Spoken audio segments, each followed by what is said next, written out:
주님께서 말씀하셨습니다. 내 마음속에 주님보다 사랑하고 주님보다 우선하고 주님 아닌 다른 것 생각하고 있는 것들을 내려놓고 오직 정결한 마음, 정직한 힘을 새롭게 해주시도록 소원하면서 다시 한번 이 찬양을 드리십시다.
최근 인터넷 뉴스에 보니까요, 최경환 부총리라는 사람의 기사가 나오더라고요. 2009년부터 2013년까지 자기가 지역구 국회의원으로 있을 때 국회의원실에 자기 사무실에서 인턴으로 일했던 사람을 중소기업진흥공단 거기에 이제 취업시켜주기 위해서 외압을 행사한 거죠. 그래서 이 사람이 이제 이력서를 냈는데 36명을 뽑는데 4,500명이 지원을 했대요. 그래서 125대 1 경쟁률이었었는데 1차 서류 심사에서 이 황모 씨가 2,299등을 했대요. 36명 뽑는데. 근데 이제 이 전 의원이 이제 부총리쯤 되니까 전화해서 좀 넣어줘. 서류를 조작하고 성적을 조작해서 170등, 120몇 등 그렇게 올렸는데도 도저히 안 되는 거예요. 그래서 인적성검사까지, 인성검사, 적성검사까지 다 했는데 도저히 36등 안에 안 되는 거예요. 그래서 이제 내부에서 심사하는 사람들이 반발이 일어나서 안 되겠다, 내부적으로 탈락시키자, 그렇게 결정을 했는데 이사장이 국회에 갔다 온 다음 날 발표가 났는데 합격으로 이렇게 발표가 났다는 거죠. 그래서 처음에는 이제 청탁을 받지 않았다 그랬는데 이 사람이 이제 법정에서 검찰에서 진술했던 거하고 다르게 법정에서 이제 진술을 번복한 거죠. 외압을 받았다, 이렇게 시켰다, 그래서 합격시켜줬다. 그럼 만약에 이렇게 이 일이 밝혀지지 않고 그냥 전혀 아무도 모르고 그냥 이 일이 그냥 지나갔다면 황모 씨는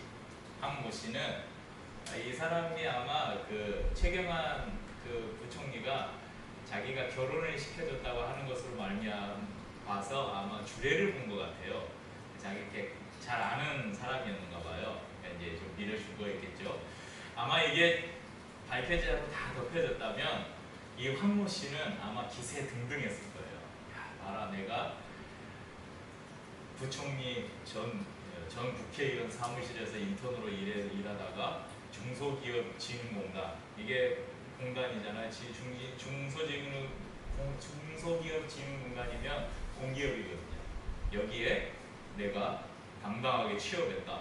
4,500명이 지원해서 125대 1의 경쟁률을 뚫고 내가 뽑혔다. 그러면서 아마 당당하게 살아갔을 거예요. 여러분, 하나님을 인정하지 않는 세상은 어떤 일을 할 때 거짓말을 하든지 모략과 속임수를 쓰든지 뇌물을 쓰든지 청탁을 하든지 어떤 일을 어떤 방법을 써서든 간에 성공만 시키면 그 과정이야 어찌됐든 간에 그 사람은 성공자고 그 사람은 복 있는 사람이다, 그렇게 생각합니다. 그러나 예수님께서는 그런 세상의 가치 기준을 허락하지 않으셨습니다. 오히려 주님께서는 오늘 말씀 속에 8가지 복을 이야기하면서 그 6번째로 마음이 청결한 자가 복이 있다, 이렇게 말씀하셨습니다. 오늘 본문이 말하는 마음이 청결한 자가 어떤 사람인가, 이 마음이 청결하다는 것이 어떤 의미인가, 그냥 쉬운 표현으로 하면요, 중심이 깨끗하다, 양심이 순수하다, 정신이 온유하고 순결하다, 뭐 이런 의미일 것입니다. 이 말은 그 마음에 거짓이 없다 또는 가식이 없다라는 의미이기도 합니다. 마음을 표현하는 영어 단어가 2가지가 있습니다. 제가 좀 적어왔는데요. 하나는 마인드가 있고 하나는 헐트가 있죠. 우리가 보통 마음 그러면 하트, 이걸 하트를 많이 생각하죠. 근데 이 하트는 진짜 이 우리 육체에 있는 이 심장, 가슴, 이걸 이야기할 때 하트를 씁니다. 또 3번에 보면요, 감정, 특히 사랑과 관련된 것으로 여겨지는 마음, 감정적인 부분을 이야기할 때 쓰는 것이 헐트의 마음이고요. 그럼 마인드는 뭐냐? 우리가 보통 야, 너 마인드가 왜 그래? 이 말은 정신이라는 거죠. 정신. 지성과 의지를 가진 정신. 그래서 여기 보면 2번에 보면요, 사물에 대한 판단 능력으로서의 머리, 정신, 생각. 3번에 보면요, 지성이 뛰어난 사람. 그러니까 지성을 이야기할 때 마인드를 이야기합니다. 그런데 이 2가지는요, 또 딱 떼놓고 또 생각할 수 없는 부분이에요. 왜냐하면 이 마음, 헐트라는 것은 이 마인드에서 보통 나오는 것이거든요. 그러니까 어떤 사람이 어떤 지성을 가지고 어떤 자기의 지성을 가지고 무엇을 생각하면 그것이 의지로 나타나고 그것이 감정으로 표현되는 것이죠. 그래서 이걸 따로 딱 분리해서 2가지를 전혀 상관없는 것으로 설명할 수는 없을 것입니다. 분명히 2가지가 함께 작용하는 것이죠. 그런데 주님께서 오늘 본문에서 마음이 청결한 자라고 했을 때의 마음은 헐트보다는 마인드에 가깝습니다. 제가 가진 이 성경은 우리말과 NIV 버전, 이 New International 버전 같이 있는데요. 이 버전에는 이 본문이 Blessed are the pure in heart, heart로 나와 있어요. For they will see the God. pure in heart. 여기는 이제 2번째 heart를 사용하고 있는데, 그런데 이렇게 표현했지만 그 의미에 있어서는 감정적 의미의 마음보다 지성을 의미하는 말씀으로 봐야 더 정확할 것입니다. 왜냐하면 의지를 제어하고 감정의 반응들을 제어하는 것이 바로 지성이기 때문에 그렇습니다. 어떤 사람이 하루도 빠짐없이 교회에 가고 성경을 다니고 늘 성경 구절을 외우고 묵상하고 해도 그 사람의 마음이 청결하지 않다면 하나님의 기준에 도달하지 못하는 것입니다. 이것은 다윗과 사울의 경우에서 분명하게 우리가 알 수 있는데요. 여러분, 사울은 어떤 사람이었어요? 사울은요, 가문도 좋았어요. 사울은요, 키가 컸어요. 성경의 표현에 의하면요, 잘생겼어요. 요즘으로 말하면 짐승돌까지는 아니고요. 뭐라 그러죠? 조각미남 잘생기고 머리 띄어나고 아무튼 내생남에다가 정우성? 정우성보다 아마 키도 더 컸던 것 같아요. 그런데 그럼에도 불구하고 그는 하나님으로부터 버림을 받았어요. 하나님의 영이 떠나버렸어요. 반면에 다윗은요, 그 집안에서 말제였어요. 말제는 하나, 둘, 셋, 넷, 다섯, 여섯, 일곱, 8번째 아들이었는데요. 마지막 마지막 아들이라는 의미도 있지만요. 이 말제의 의미, 이 히브리어 단어 말제에는요. 별 볼 일 없는, 그러니까 제일 하찮은 이런 의미도 담고 있어요. 그러니까 다윗은 그의 가문에서 막내이면서 주목받지 못한 사람이었어요. 그래서 그 형들이 다 전쟁터에 나가서 막 전쟁하고 이럴 때 다윗은 뭐하고 있었어요? 들에서 그냥 양치고 있었어요. 얼굴도 불구스름하고 미소년이었어요. 미소년. 짐승돌이 아니라 어디 막 용맹하거나 이런 게 아니라 미소년. 꽃미남이었던 것 같아요. 그런데 하나님께서는 다윗을 보시면서 내 마음에 합한 자다 그렇게 말씀하셨어요. 사무엘상 16장 7절은 하나님께서 다윗을 택한 분명한 이유를 말씀해주고 있습니다. 이렇게 말씀합니다. 사람은 외모를 보거니와 나 여호와는 중심을 보느니라. 중심이 뭐예요? 마음이에요. 마인드. 그 사람의 생각. 마음이 청결 안에서 이제 방금 우리가 마음을 살펴봤잖아요. 그 다음에 나오는 청결. 이 청결이 무슨 뜻인가? 청결은 헬라어의 카타리조라는 동사에서 파생된 카타로스라는 명사를 사용합니다. 이 단어는 더러움과 죄악을 씻다 이런 의미를 담고 있는데요. 카타로스 이런 단어 하나 써놓으면 괜찮습니다. 여러분 이 단어가 사용되는 경우가 있는데요. 이 단어가 사용되는 우리 예를 좀 여러분들이 들어보시면 이 카타로스라는 이 단어 더러움과 죄악을 씻는다 이 단어가 이런 의미구나 더 쉽게 이해할 수 있을 것입니다. 첫 번째는요. 여러분들이 이제 우리 집사님은 아마 해보셨을 거예요. 저도 해봤는데 제 여기 얼굴에 이렇게 흉터가 있잖아요. 이 흉터가 제가 3살 때 그 예전에 저희 시골에는 이렇게 큰 선풍기처럼 생겨가지고 손으로 이렇게 돌리는 망이 없어요. 그냥 날만 있어요. 날이 그냥 드러나 있는. 그래서 제 기억에 뭐 이렇게까지 크지 않고요. 한 이 정도 되는 선풍기 날이 큰 게 있어요. 그래서 풍산이라고 하는데 사람이 손으로 돌려요. 그러면 그게 돌아가면서 강한 바람을 일으켜요. 그럼 그 앞에서 벼를 탈곡을 해가지고 슉 부으면 알곡은 그대로 떨어지는 게 무게가 있으니까. 그런데 그 속이 빈 껍질들 있죠. 그거는 날아가요. 그래서 알곡과 죽정이를 구별할 때 나눌 때 그 선풍기 같은 기구를 사용해요. 제가 거기에 이렇게 찢어졌었는데 그런 이제 큰 선풍기를 사용할 때도 있고 키 아시죠? 키. 예전에 그 오줌 싸면 이렇게 머리에다 쓰고 소금 받으러 소금 받으러 가고 그랬는데 그 키가 어떻게 저도 키질을 해봤어요 어릴 때.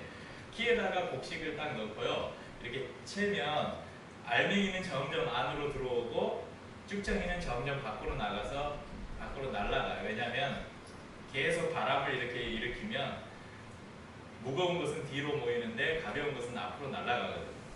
그런데 곡식을 키질하여서 채로 쳐서 모든 가라지를 깨끗이 제거해버리고, 그러니까 키질을 해가지고 가라지는 다 날아가 버리고 알곡만 딱 모인 상태, 그것을 카타로스라고 한다는 거예요.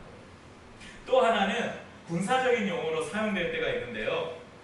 용기 없고 비겁하고 불만이 많은 무능한 군인들을 다 빼버리고 최정예 부대만을, 최정예 요원만을 선발한 정예 부대, 그 정예 부대를 카타로스라고 한다는 것입니다. 여러분 카타로스 하니까 여러분 또 우리가 자주 듣는 말 중에 뭔가 좀 딱 떠오르는 말 없어요? 카타르시스라는 말 있죠. 이게 헬라어에서 파생된 단어거든요. 우리가 카타르시스를 경험한다. 이 카타르시스는 뭐냐면요, 문학에서는 어떤 슬픈 그 영화나 막 연극이나 드라마를 봐요. 그러면 요새 막 슬픈 영화나 이런 거 보면 막 펑펑 울잖아요. 펑펑 울고 나서 울음이 딱 그치면 굉장히 마음이 시원해져요. 그러니까 깊은 슬픔을 느낀 이후에 오는 그 마음 안에 정화된 느낌, 이것을 카타르시스라고 해요. 아니면 깊은, 그러니까 자기 안에 뭔가 막 감정들이 막 미묘한 감정들이 있고 막 슬프고 고통스러운 마음들이 있어요. 그런데 그 마음을 그냥 뭐 펑펑 울든지 어떤지 그냥 여러 가지 방법으로 자기가 표출을 하는 거예요, 밖으로. 그렇게 표현해내고 나면 그 마음 안에 감정력이 굉장히 깨끗한, 정화된 듯한, 시원함들 있잖아요. 그걸 카타르시스라고 이야기합니다. 그것이 바로 이 카타로스에서 나온 단어입니다. 그러니까 이 카타로스라는 말은요, 불순물이 없는 거예요. 이물질이 없다는 거예요. 순수하고 알곡들만 모여 있다는 거예요.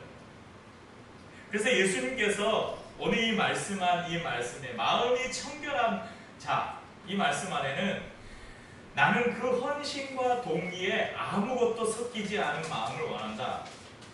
청결한 마음에서 나오는 순수한 동기, 다른 어떤 것도 섞이지 않는 하나님을 향한 그 일편단심의 사랑, 그 마음을 원한다. 그런 마음을 가진 자에게 내가 복을 준다. 이런 말씀이죠.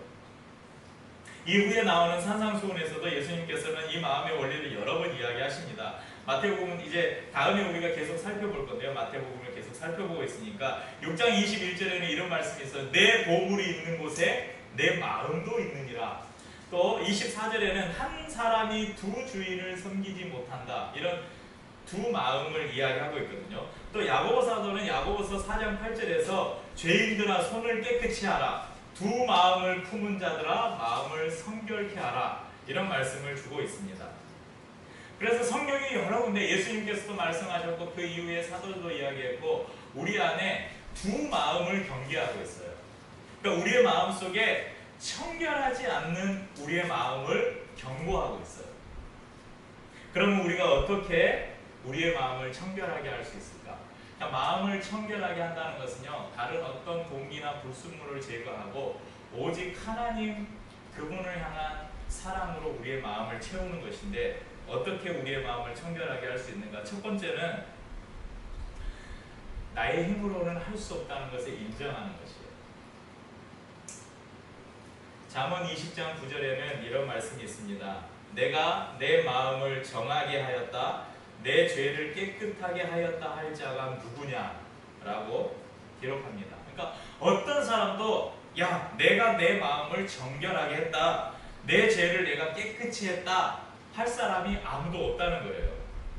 사도행전 15장 9절에는 이렇게 말씀합니다. 믿음으로 그들의 마음을 깨끗이 하사 그들이나 우리나 차별하지 아니하셨느니라. 무엇으로 그들의 마음을 깨끗이 했다고요? 믿음으로 마음을 깨끗이 했다고 말씀합니다. 이 믿음은 성경은 분명하게 선언해요. 선물이다. 이것은 하나님의 선물인데 왜 선물이냐? 누구든지 자랑하지 아니하게 하기 위함이다. 그러니까 이 믿음은 하나님께서 주신 것이지 우리의 어떤 노력으로 얻어진 것이 아니라는 말씀입니다. 믿지 않는 사람들뿐만 아니라 교회를 다니는 사람들도 신앙인들 가운데도 내 노력으로 무언가를 이룰 수 있다고 착각하는 사람들이 많이 있습니다. 몇 년 전에, 몇 년 전, 한 10여 년 됐나요? 한국뿐만 아니라 전 세계적으로 아마 베스트셀러가 되었던 책, 그리고 이 사람이 엄청 유명한 그 유명인으로 떠가지고 그 교회도 무지 어마어마하게 큰 교회인데요. 그러면 조엘 오스틴이라는 그 미국의 한 목사님의 책 긍정의 힘이라는 이 책은요, 교회뿐만 아니라 안 믿는 사람들에게도 굉장히 히트를 쳤던 책이에요. 긍정의 힘. 이 긍정의 힘이 말하는 것은 뭐냐면 내가 할 수 있다, 할 수 있다, 나는 할 수 있다. 그 앞에 이제 표면상의 전제를 하나 다는 거예요. 하나님이 내가 하나님을 믿기 때문에 나 할 수 있다, 할 수 있다 생각하면 할 수 있다는 거예요. 그런데 여러분, 그건 굉장히 잘못된 믿음이에요. 굉장히 인본주의적인 믿음입니다. 여러분, 우리가 아무리 할 수 있다, 할 수 있다, 할 수 있다 해도 그게 하나님의 뜻이 아니면 안 되는 거예요. 그것은 의지라고 하는 것이지 그건 믿음이라고 말하는 것이 아닙니다. 믿음은 뭐냐면 내가 할 수 있다는 것이 아니라 하나님이 원하신다면 그것을 할 수 있다는 거예요. 그래서 마음이 청결하다고 할 때 우리가 어떻게 마음이 청결해질 수 있냐? 나의 힘으로는 내 죄나 내 마음을 절대 깨끗하게 할 수 없습니다. 그것을 우리가 먼저 인정하는 것이 필요하다는 것입니다. 자, 내가 인정하지 않았다면 두 번째는 어떻게 해야 될까요? 예수 그리스도를 의지하는 것입니다. 예수 그리스도의 보혈만큼 우리를 청결하게 할 수 있는 능력이 어디에 있겠습니까? 이렇게 주님을 의지하고 나가는 자는 자기의 삶에 다른 모든 더러운 것을 제할 수 있는 능력을 얻게 되는 것입니다. 세상의 죄를 제하여 버리고 세상과 타협하지 않고 세상에 굴복하지 아니한 남은 자들, 이 사람들을 향해서 주님은 마음이 청결한 자라고 말씀합니다. 신앙의 순결을 지키고 오직 주님만을 바라보는 깨끗한 신앙인들에게 주님께서는 오늘 카타로스, 마치 그 기드온의 산병용사 있잖아요. 엎드려서 물을 먹는 사람들 다 빼고, 개처럼 핥아 먹는 사람들 다 빼고, 또 무서워서 야 집으로 무서운 사람 돌아가라 다 빼고 나서 300명 딱 남았잖아요. 기드온의 300명. 그런 사람들, 카타로스, 그런 사람들에게 예수님은 복이 있다 선언해 주는 것입니다. 이런 성도들에게, 이런 마음이 청결한 자에게 하나님은 어떤 복을 약속하냐면, 오늘 8절 말씀 후반절에 뭐라고 이야기해요? 마음이 청결한 자는 복이 있나니 하나님을 본다. 뭐 여러분, 하나님을 본다 하니까 별 감동이 없으시죠? 이게요, 구약시대 같으면요 엄청난 말이에요. 하나님을 본다는 것은. 왜냐하면 구약시대에는 하나님을 보면 죽었거든요. 그러니까 하나님을 본 사람은 영광으로 변하거나 죽거나 둘 중에 하나 있어요. 왜냐하면 사람은 죄인이기 때문에 거룩하신 하나님 앞에 나가면 죽어요. 그래서 제사장이 1년에 한 번 지성소 안에 들어갈 때 대속죄일에 속죄 제물을 잡고 피를 받아서 그래서 지성소 안으로 들어갔죠. 그런데 여러분, 하나님을 본 사람이 있죠. 모세. 시내산에서 호렙산에 올라가서 하나님을 봤잖아요. 하나님 살짝 지나가는 뒷모습만 보여줬다고 했어요. 그런데 하나님을 보고 내려와서 모세가 안 죽었어요. 그런데 어떻게 됐죠? 얼마나 얼굴에 광채가 나서, 이 광채가 났다가 나중에 사라져버리는 사람들이 막 실망할까봐 일부러 수건으로 가렸잖아요. 얼굴을 가렸다고 성경에 기록돼 있어요. 그러니까 하나님을 본 사람은 그 하나님의 영광이 그 사람에게 비쳐서 그 사람도 하나님처럼 영광스럽게 된다는 거예요. 그런데 오늘 성경은 하나님을 볼 것이라고 선언합니다.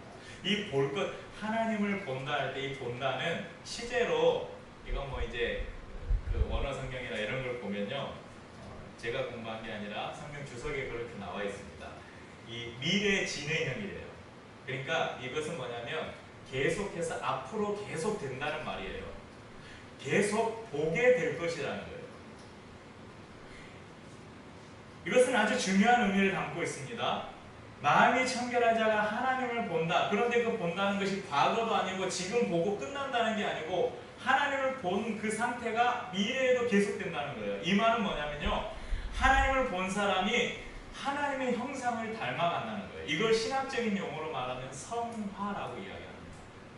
우리가 그리스도의 모습으로 조금씩 닮아가는 것. 그러니까 하나님을 본다는 것은요, 여러분 큰 바위 얼굴 이야기 아시죠? 읽어봤나? 윤사 안 읽어봤어? 요즘에는 안 나오나요? 한번 읽어보세요. 어느 마을에 우리 마을에 저기 뭐죠? 저도 너무 오래전에 읽어봐서 생각이 나. 아무튼 그런 게 있어요. 우리 마을에 그 멋진 지도자가 우리 마을에서 나올 것이다, 막 그런 기대를 갖고 어디 산에 유명한 사람들을 이렇게 조각해 놓은 그 석상을 날마다 보면서 살았는데 어느 날 보니까 자기가 그런 훌륭한 사람이 돼 있었다. 그런 이야기예요. 우리가요, 날마다 하나님을 바라보고 살면 우리의 모습이 조금씩 하나님을 닮아가는 거예요. 그러니까 이 마음이 청결한 자가 하나님을 본다는 것은 굉장히 우리에게 큰 축복의 말씀이에요. 날마다 하루하루 우리의 모습이 하나님을 닮아간다는 거예요. 그래서 성화의 과정을 거쳐서 우리가 하나님 앞에 서는 날 우리는 영화롭게 된다는 것입니다. 여러분, 하나님의 그런데 한 가지 여러분에게 중요한 부분을 하나 말씀드리겠는데요. 갈멜산에서 바알 선지자들과 엘리야 선지자가 영적 전투를 하잖아요. 야, 나는 하나님께 기도할 테니 너는 바알 신에게 기도해라. 누가 비를 내려주는지 한번, 누가 참신인지 테스트해보자. 그래가지고 바알 선지자들 우리 수백 명이 막 기도하고 막 하는데 비가 내려 안 내려요? 안 내리니까 그 다음에 어떻게 해요? 자기의 살을 찢으면서 칼로 자기의 몸에 막 상처를, 이게 종교적인 의식이었거든요. 자기의 몸에 고난을 가하면서 기도하는 거예요. 얼마나 열심히 해요. 이런 그 모습이요, 오늘 성경이 말하는 마음이 청결한 거예요. 다른 것이 들어있지 않은 순결함이에요. 그런데 이런 사람들에게 하나님이 응답하셨어요? 아니죠. 마음이 청결한 사람은요, 다른 헛된 것에 청결하면 안 돼요. 하나님이 원하시지 않는 다른 일에 한 마음을 품으면 안 돼요. 그것은 무엇을 전제로 하냐면 하나님이 말씀하시는 그 말씀 안에서 청결함을 유지해야 한다는 것입니다. 마음이 청결한 사람은 그 마음을 허탄한 데 두지 않고 하나님의 말씀 안에 두는 사람입니다. 깨끗한 마음의 눈, 즉 영의 눈으로 말씀을 보고 그 말씀을 믿고 그 말씀의 성취를 바라보게 됩니다. 그래서 그들의 눈에는 지금도 살아서 역사하고 계시는 눈에 보이지 아니하는 하나님을 바라보게 되는 것입니다. 그리고 그 하나님을 믿게 되는 것입니다. 그래서 그 믿음이 우리를 천국으로, 우리를 구원에 이르게 해서 궁극적으로 실존하신 하나님을 보게 되는 천국의 삶으로 인도하게 되는 것입니다. 사랑하는 성도님들, 청결한 마음으로 날마다 하나님을 바라보고 우리의 모습이 점점 하나님의 형상을 닮아가는, 그래서 여러분들 시간이 지나면서 여러분들의 모습을 누군가 보고 야, 변했네, 어떻게 변했는지, 야, 너 예수님을 닮은 것 같네, 하나님을 닮은 것 같아, 하나님의 성품을 닮은 것 같아, 이런 이야기를 들을 수 있는 우리 믿음의 가족들이 될 수 있기를 주님의 이름으로 축복합니다.